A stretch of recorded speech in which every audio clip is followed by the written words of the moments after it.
Continuing on my grief series. I'm currently in 45 days of grief because I am also processing pretty intense loss. I am Christy Bundakumar, psychiatric nurse practitioner, and I do a lot of education around psychiatric and psychological things to build mental strength and resilience.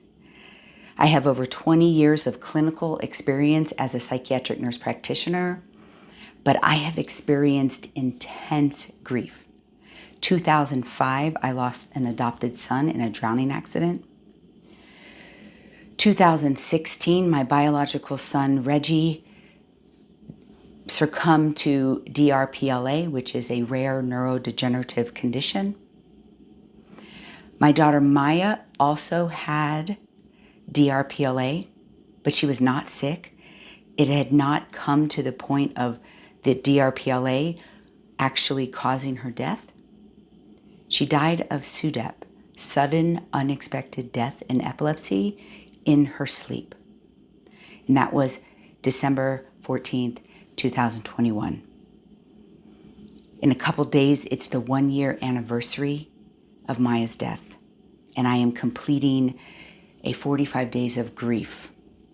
And in this series, I am reviewing grief theories, books about grief. I'm giving my own professional and personal take on these things. And it's not about what is right and what is wrong. It is about, I am on a grief journey. If you have experienced intense grief, you are on a grief journey. And we need to learn everything that we can. Because for me, losing children is absolutely the worst. So today I am reviewing a book called Grief Day by Day by Jan Warner. And probably the most practical book so far, theory so far, that I have read. So if you are looking for a day-by-day, grief journey for 52 weeks, 365 days, this is the book. This is the book I would recommend. So the author of this book has experienced intense loss. She lost her husband, and in that process of finding her own grief journey, she decided to help other people. And so she has, kind of a following. I would say she's an influencer in the grief space. And she created this book that is like a devotional, for lack of a better word. It is a daily thing that you can do to bring awareness to your grief. It's got 52 weeks, 7 lessons within each of those weeks. And really, I think is very comprehensive. Now, she gives a lot of examples. She really talks about that not everybody's grief is the same. Some of these activities are not going to resonate with you, but some of them really are going to resonate with you. And so it's kind of this broad pulling in of lots of ideas around grief and giving you an action plan. So again, I do like this. 52 weeks. She dedicates each week to a theme. So for example, one of the weeks is loneliness.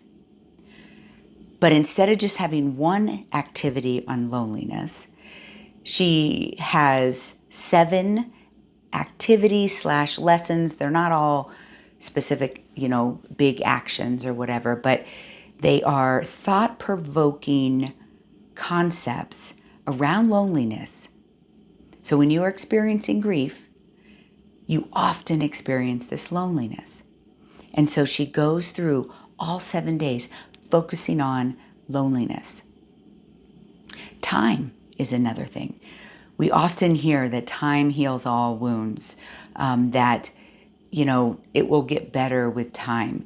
And she really addresses that from multiple different avenues of, yes, the intensity of grief can decrease over time, But the journey, your journey, is not on anybody else's timeline.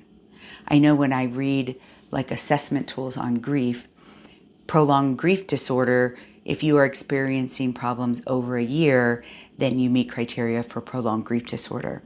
So she really talks about how we shouldn't be putting those things in a time box, that, grief can be over a lifetime, and we grow in that grief. We change how we present, how it impacts us, may be different over time. She has a whole chapter or week on music, and how if you want to evoke emotion and feel the pain and cry, then you choose music that reminds you of that person with a maybe a sad melody. But if you want to bring joy into your day, then choose music that brings you joy, that is upbeat. And so using music in healing, she has a whole week around that. She has a whole week on numbness, that feeling that, this pain is so much, I actually feel numb. And it's not so much, we talk about that when we're talking about like in the beginning, the kind of the shock. But even I'm coming up on my 1 year for my daughter, 6 years for my son. And there's still times when I should be triggered and I just kind of feel numb. And so, these are activities or concepts around that numbness and what we should be doing with that numbness. She has a whole week on your support system, the silly or stupid things that your family says, and how to, kind of advocate for yourself, but also have grace for them, that they don't know what to say, so sometimes they say stupid things. She has a whole week on intimacy, another whole week on abandonment. So she really stretched out these concepts to give lots of information, gave examples of herself and other people that she has helped in dealing with loss around intimacy and abandonment. She has a whole week on the mask that we wear, the mask that we wear in front of other people, and how to be genuine even when we need to wear that mask, right? We can't go to work and, let our whole pain out on our interactions with other people. But what is the appropriate use of that kind of mask that we use? There's a whole week on mood swings, what to do with the mood swings that happen. A whole week on being able to coexist with your pain and finding joy. I love this word coexist. We've talked about other theories that talk about embracing life, reinvesting in life, growing in your grief. There's lots of theories around this, but I love the word coexist, because we can't take away our pain. That pain is there. But can it coexist with joy? And so I really liked that week on kind of the activities around coexisting with your pain and your joy. A whole week dedicated to, who am I? Am I even a mother anymore? Am I a wife as she had lost her husband? Who am I? A whole week on what to do with the tears or the lack of tears. A whole week on thoughts of suicide. And I know from myself and the people that I've helped, sometimes it feels like, what is the point? I have lost both of my biological children. And my adopted children are grown and they're taking care of themselves. What is the point of being here in this life, on this earth? And she really kind of talks about how to manage those feelings. A whole week on regret. a whole week on the afterlife, and a whole week on faith.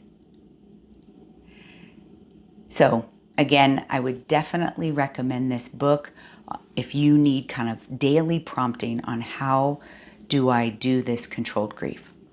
I have this theory on grief. I call it controlled grief, but it's really about like controlling the process, having some control over the process of grieving, and taking that time, whether it be every day. I did it every day for 45 days, or weekly, or however you need to do that. But we have to take the time to grieve. And I think this book would be a great way to kind of do that either on a daily or weekly basis. So definitely recommend this one. Continue on your grief journey.